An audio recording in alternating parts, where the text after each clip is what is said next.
The pressure. I see Stacy's comment. Stacy's excited. And I hope we don't disappoint. Tonight's topic is about engagement because this week's YouTube video, there were some great exercises to help with engagement. It also goes along with the topic of pirouettes, and I'm very excited to be doing a webinar on Sunday about pirouettes. So the link is there in the chat. Please come, show up live. Please invite your friends. It really helps me out. And there's also a super secret segment only for people who show up live. Super secret segment. Yes, it's a tongue twister. But I put together a really cool little video with a bunch of different pirouette exercises. So I'm going to show that at the end of the webinar for those of you who show up live, because it's awesome when you show up live, and it should be a really good webinar. Maybe Herman will come show up live.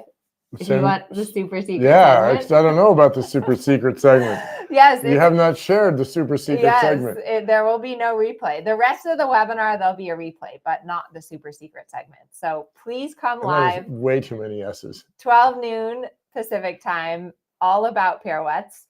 And on the topic of engagement, I was interviewing Herman before. I was prepping him for the questions that are coming. Okay, but it's more S's. Sunday super secret Sunday. Yes, Sunday super secret segment. Okay, so what is engagement? I think about it like when you cock a gun back, but then you'd have to know about guns. So anyway, moving past that, because then you've got it ready to go, right? So the horse is rotated its pelvis, it's sitting but down, it's carrying a bit more weight, and you feel that energy. Yeah. And they're more maneuverable there. Yeah, it has to do with the horse can flex at the SI. Like the SI is the joint that's at the top of the croup. So they can flex at the SI, they can flex their hip joint, they can flex their pelvis, and then they articulate the leg joints more. Yeah. And then their hind legs act kind of like a spring that more springy than normal. Yeah, that springs you forward. That said, I think engagement is hard because, how do you talk to the hind legs when they're so far behind you? And how do you get your horse to engage, especially because it's more work for the horse? I mean, it burns more calories. So the horse is like, why would I do it this way when if I did it this other way, it's not so demanding? Yeah. It's like doing jump squats at the gym, when you squat and you have to spring up, and it definitely requires strength. It requires training to get engagement. Suppleness, elasticity. Yeah. So if any of you have questions about engagement, put them in the chat or let us know kind of what exercises you find that you like to use to get your horse more engaged. We don't have too many questions, but I was thinking a lot about engagement as I was riding today, and a couple of things come to mind. So number one is rider position. Why is rider position important? How does it affect your horse's engagement? Any input? Well, because if you're out of position, you can't do it. It's that simple. The truth hurts sometimes, but if you're out of position, you can't apply the correct aid. The horse is going to be confused, or even if it tries, it can't really be right because you're not in the right way. Yes. And a big part of engagement is sitting back, because if you're leaning forward, you're not helping your horse. You're putting more weight on the front end, and they've already got, the neck weighs more than the tail does. So they're already not centered under us by nature. And the other thing about engagement is think about using your seat and your core. So just like engagement, we want our horse to use their hind legs and their core. We have to kind of mirror that in our body and use more seat and more core, because if you're just pulling on the reins, then your horse is just going to be muscling and using their neck muscles. And they're going to lean on your hands, and they're not going to shift the weight back to the hind leg. Yeah. Right. The holding, it takes two to tango, right? So if you're holding and they're leaning, their hind legs aren't working. Right. And that is the tricky part, is that when the neck is locked up, they really can't engage their hind end. They can't use their hind end correctly. So what are some exercises we can do for engagement? I see some people in the chat are saying pull work or cavaletti. Yes, that helps a lot. Yeah. For sure.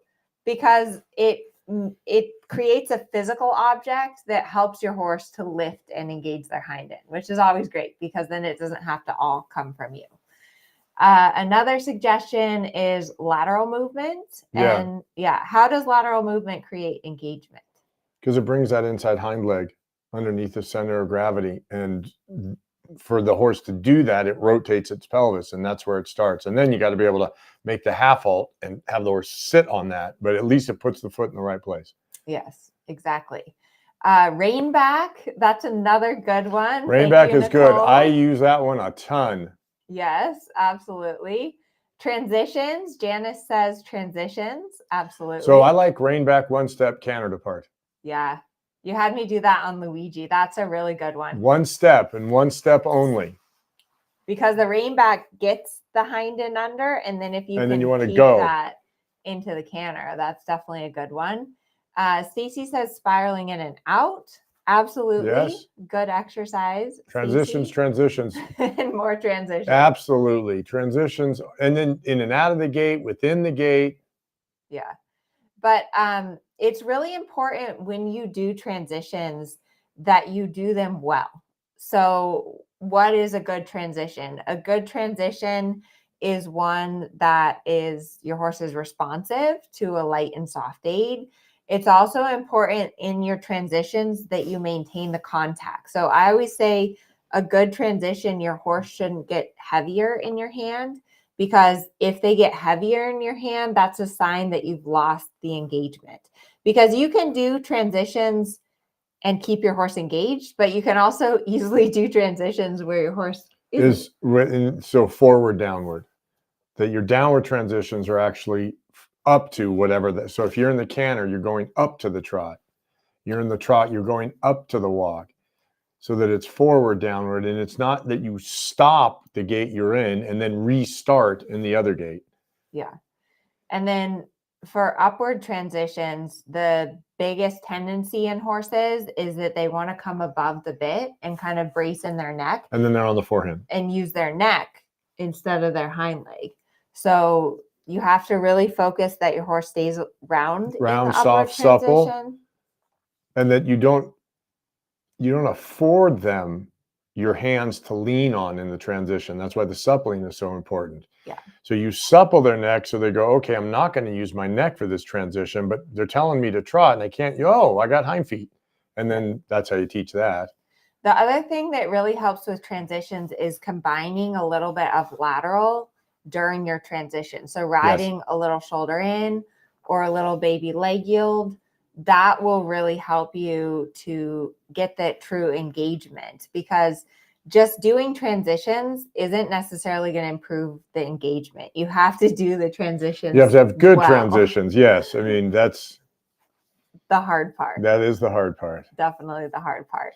And so the easiest way, if it doesn't feel balanced, if it gets herky jerky, if it's a lot more weight in your hands, it didn't go well. And so then you think, okay, I'm going to go do a leg yield into that transition, and I'm going to get a better access into the rib cage, because you have to start somewhere, right? You apply the aid, the horse does something, and that something is information. It isn't that the horse did it wrong, it didn't do it right, it just did it. And then with that information, oh, my horse got braced, I'm going to supple more. Oh, my horse was too slow, I'm going to use a little more leg. Based on what the horse does, you assess it and then adjust your aids. Yeah, totally. And, the first step, like when you're with you're training a young horse, the first step is just, did they trot? Okay, they trotted, good boy, and then you can be a little bit more picky. But engagement is definitely, I feel like, I don't know if you agree, but it's kind of the second step. Like on a green horse, you don't start out thinking. Right, you don't, because when we talk, like, okay, so engagement happens when? With collection. Right. So and then when do we first, right. Yeah.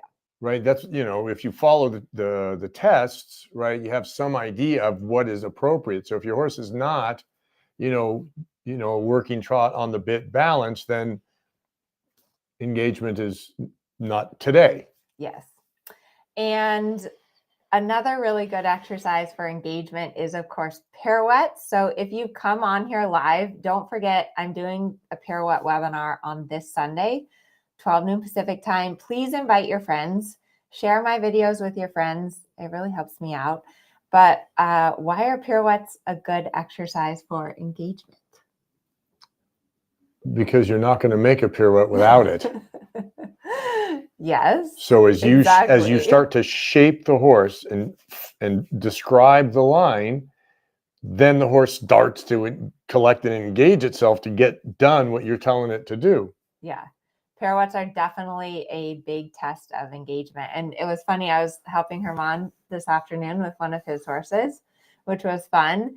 And we were working on the walk pirouettes, and she kind of likes to step a little out with her outside hind leg, the second half of the walk pirouette, because it's hard to keep her hind legs under her.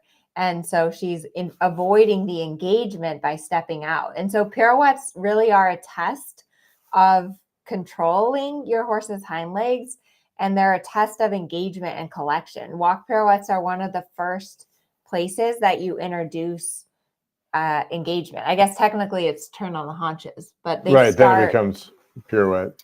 They start at second level with turn on the haunches, because it does start to test, can you control the left hind and the right hind and be able to turn your horse around and really have that control and have that engagement. So I think walk pirouettes are a really good way to start engaging the horse's hind end, because they also require suppleness and bend. And I feel like a lot of times with young horses, the turn on the haunches, it helps them think about their hind legs. It develops like a little more proprioception and control of the hind leg. And then it's also a really important prerequisite for the canter pirouette. Right, because it familiarizes the horse with how it's going to move its body and how you're going to move your body. And when your body does this thing, it's supposed to do this thing. And so it lets the horse get familiar with it at an easier, because doing it at the canter, not so easy. And at the walk, not that easy either, but at least the horse can sort of figure out how to go. Yeah, yeah. And the other thing about walk pirouettes is that they are a non-brilliance movement. Have you heard that term before? Right. Yeah. What does that mean? That because it doesn't have to have a great gait. It's just a walk. Yes. Any horse can get a walk 10 on their walk pirouettes. Right. Yeah. But they're hard to ride well. They're definitely hard to ride well. And on Sunday, I'm going to be going really into the details of pirouettes, because pirouettes are a very technical movement, and it's important that you understand how to break them down and introduce them to your horse. So we're going to be going over walk pirouettes and canter pirouettes. And then it's important that you understand kind of the training horizon, like timeline. It does take time for your horse to develop the strength. For sure. To do a pirouette. And because they have to really, the pirouette is to the canter what the piaffe is to the trot. Right? That is well said. And so that takes a tremendous amount of strength to canter on the spot. Yes. Yeah.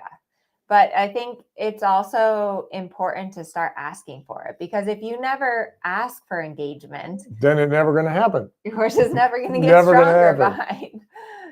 So it is always important to go there a little bit, do some exercises, and then give your horse enough time and consistent training to get there. It was so funny today. I was riding one of my clients' horses, and like, how horses in training, they kind of plateau, or sometimes they even get worse. Right. And then all of a sudden they get better. Yeah. Just when you're about to give up on them. And so recently her horse has gotten a lot better. And she says to me, "What do you think's the one exercise that made the difference?" And I said, "Oh, I heard you talking about that." And you did you roll your eyes? Did you? I said, "I think it's 10,000 hours." Right. Yeah. It's the culmination of all that. That's why we do training. Otherwise, at the end of an hour, all the horses would be Grand Prix. I put all the aids there. Why in the horse now? That you got to teach them. Yes. So I think that is definitely a big part of training, is the consistency and, just the progressive, step by step, and knowing when to try a little harder exercise, but then also when to back down and make it a little bit easier for your horse. And it's always important I think, to just enjoy the process as much as you have goals and a destination, that you enjoy the day to day, and that you understand sometimes in the plateaus where you feel like you're not really getting a lot better, that you are making progress and you are going to see that jump up. It just, sometimes it's that your horse needs to get stronger to be able to do that jump up, or sometimes it's that your horse doesn't understand what you want. And so it's just a process. Right. And then you got to, and that's the fun part. Yeah. So one other thing I wanted to talk about with engagement, which we kind of worked on a little bit with your mare, is tempo, and how tempo relates to engaging the hind end. So what do you think about how tempo relates? If the tempo is hurried, you can't engage. Yeah. But if the tempo is too slow, you also can't. Right. Then the horse is behind the leg and it won't. So you have to do the right amount. Yeah. And I also think that you have to be able to change the tempo to get engagement. Yes, for sure. Because that's what we were working on with his mare. And I had said that to somebody the other day, I think on one of my office hours, right? So there's 4 recognized trots, right? But we ride more than 4 trots. Yeah. Because you have to be able to. You have to make that, you got to make them adjustable. So they recognize 4 trots for the show, but we certainly ride more than that. Yeah. And so sometimes in general, when you're working on engagement, in general, if you have a hot horse that likes to rush, usually you need to slow down the tempo slightly to get them to take more weight behind. If you have a horse that tends to be slow and like really suspended in the movement, in general, you have to make the tempo a little bit quicker. But then you also have to be able to vary the tempo. So like if we're cantering along, you need to be able to make the canter strides quicker or make them slower to get the hind leg engaged, and then try and send it on. Yeah. Once you've shaped it, now go, okay, in this carrying way, cover more ground. Yeah. And hopefully the horse doesn't rotate onto the forehand and run downhill, which is what I was getting today. But and then you have to be able to feel it. So like, what does engagement feel like? That's that basketball bouncy feel. Or as you described it earlier, it's kind of that feeling, the oh shit feeling, like right before you're right. You definitely feel the power of the horse, right? Because you feel that they get engaged and you feel that power when they step and they go in and you just go, oh boy, this is going somewhere. Yeah, let us know in the chat what you think engagement feels like. Here's what Lisa said. This is Linda. Linda says, I worked on engagement today, got a powerhouse after doing all the stuff you suggested today. Yeah, that's it. You feel the power. Yeah. You feel the power. And you better enjoy the ride, because once you've created that, the horse digs it too, because they get it. How do we know? Why do we think horses are happy? Because they're exuberant. You look at a horse out in the field and it's kicking up its heels and it's running around. It's quite exuberant. And we go, oh, that's a happy horse. Yeah. Ride that. And engagement, I feel like it's also kind of like stored energy. You know, it's like if you have an electric car, it's like the battery's fully charged. Yeah. When the hind end is engaged. So then your horse can really like launch forward in a good way. I mean, when you have a horse. Yeah, because I think explode, whoever that is, that starts scaring people. Let's not scare anybody with the word explode. But they're ready to go. But you go through that a little bit. You know, I think when you first get your horse engaged in the backup, sometimes you do get a little explosive at times, and that's where you have to buck up and a little bit ride through it, and go back to like circles or shoulder in to kind of temper that energy. But you also and time and miles, because I remember when I first got that done with Q and I was in a clinic, and I mean, I got him really engaged and connected back to front, and he just came alive. And he was a big horse, man. I was like, woohoo! Yeah. Then you got to surf that. Yeah. Yeah. So here's a good question from Hope. What does engagement feel like for a green horse who's learning to do this? So I would say on a green horse or a young horse, you have moments of engagement. It's just they can't hold them for as Right. long. It's the strength that they don't have. Yeah. So like I have a 5-year-old in training right now, and there's moments where like I feel him come back to the hind leg a little, or I get a good transition, or I get like 2 or 3 good steps, and then he falls on the forehand and rushes and like goes It's all just over the inconsistent. place. I think it's mostly inconsistent Yeah. with the younger horses. You get it, and they don't really know how to sustain it, and so then they come apart. Yes. Awesome. Hannah said she worked on a Piaf pirouette. I think a Piaf pirouette is like the ultimate That's really cool. engagement, for sure. Okay. Let me see. I have one question over here from Callie. So Callie says, this is a good question. Is lack of hind end engagement a suppleness or a strength issue, or both, especially when one hind leg steps under much less than the other? Those are kind of 2 questions. So we'll answer the first one part. Lack of hind engagement, is it a suppleness or a strength issue, or both? I'm going to go either with strength or an impulsion issue, not a suppleness issue. Interesting. Why? Obviously, you can't really drive your horse forward if it's not supple, okay? But you have to be able to put your leg on it, all right? And I'm hesitant to say suppleness because like 90% of that suppleness issue is an impulsion problem. We're all acutely aware of what happens in our hands because we use our hands all the time, right? The only time we're really thinking about seat and legs is when we're on the horse, right? And so because the horse's head's in front of us and we all stare at the horse's head and we feel it in our hands, the tendency across the board is to not think about the hind legs and the impulsion. And so the neck gets stiff, and then we are suppling and lifting. And what was I doing today when you were helping me? Moving my hands around, right? Not keeping the head steady. Did that we not just go through that an hour ago? Yes, just riding the neck instead of behind it. Didn't I just do that an hour ago? I think we all do that. And so sometimes. that's why I would not.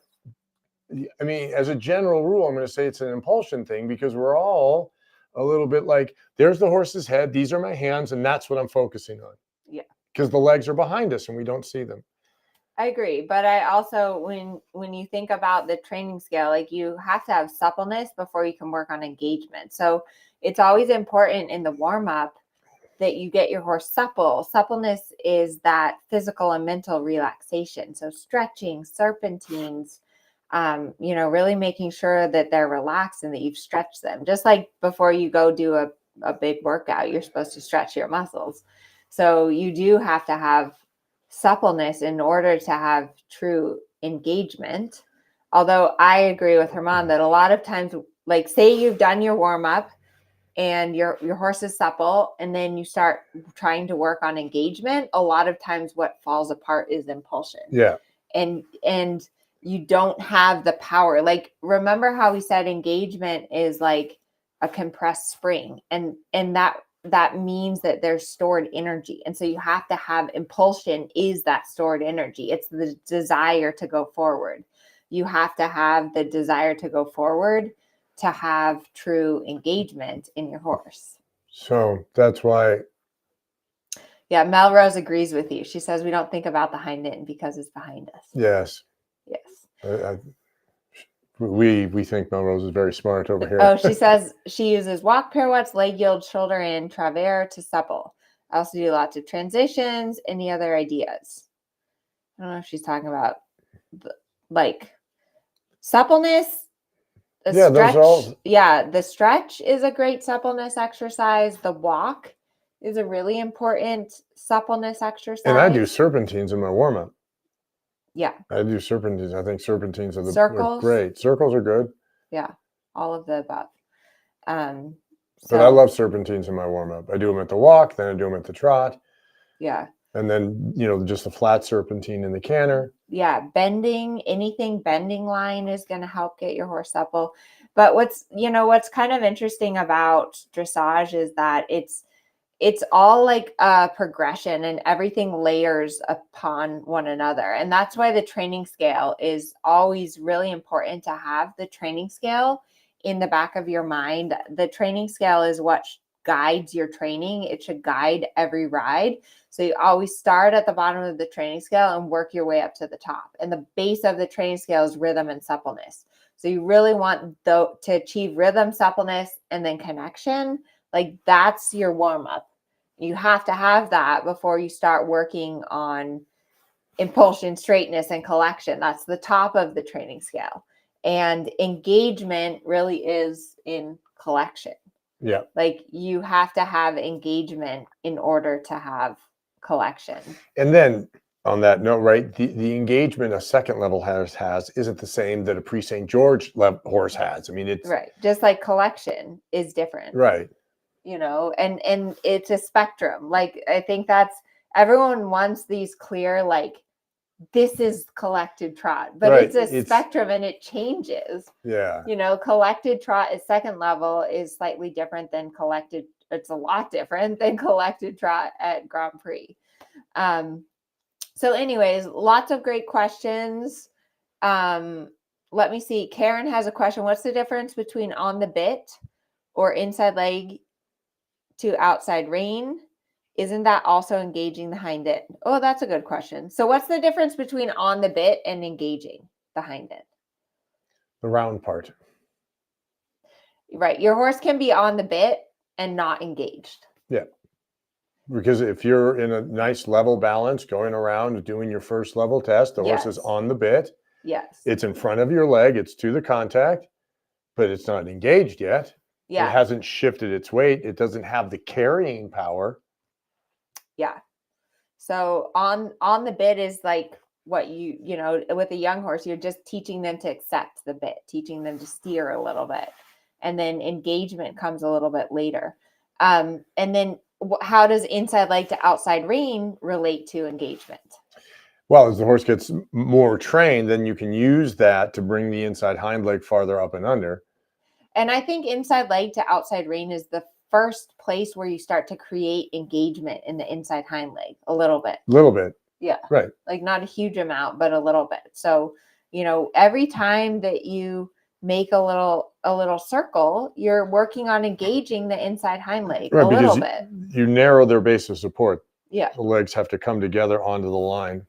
And of course, again, it's a spectrum. You know, you start with like baby steps and little transitions. And then as your horse gets stronger and stronger, they're able to engage more. And dressage horses, they're kind of like bodybuilders and gymnasts. I mean, it's amazing combined, because of the strength and the suppleness they need. Yeah. And it's amazing how physically they change with correct training. It's really cool. So anyways, let us know in the chat if you liked our talk about engagement. If you learned anything, please come to the Pirouette webinar, RSVP if you haven't yet. The link should be above or below. Invite your friends. Other important announcements. We are doing a ride test for people in strides. It's like already filled up on the first day. So we may have to do another one a few months from now. We may have to do a few more. Herman did office hour in strides this week, which was awesome. So for those of you who are in strides, you know, but if you're not in strides, we have our stride students submit videos and then we review the videos. How were your office hours this week? They were good. There were some new people, and then the ones that I'd seen before, there were some improvements. So we're very excited. Yeah, it's always just fun. like to see people get better. Yeah, and you know, they're better. The horse is happier. It's just much nicer that. Yes. And we also did some really cool filming for our sitting trot challenge coming up. So that's going to be in May. I'm really excited. We're, you know, trying to find ways to keep using technology and special effects and all that stuff to help you visualize the motion in your body that you need to have help you with the sitting trot. So I'm not going to give it away, but I just showed it to Herman. Okay, I was just going to ask. Cool. That was the one I just saw. Okay, yeah. You guys all have to wait, but it's coming.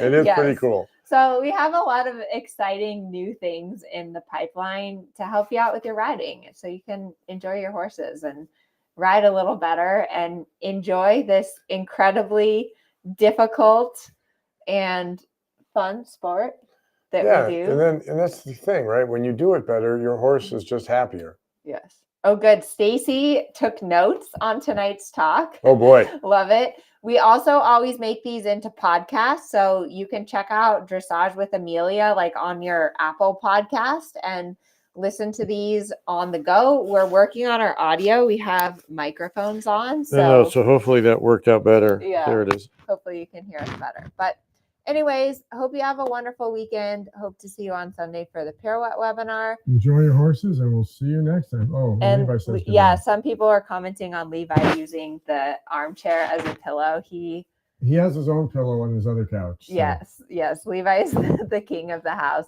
And I think he's tired because I took him for a run around the block today. So anyways, good night, everyone. Bye now.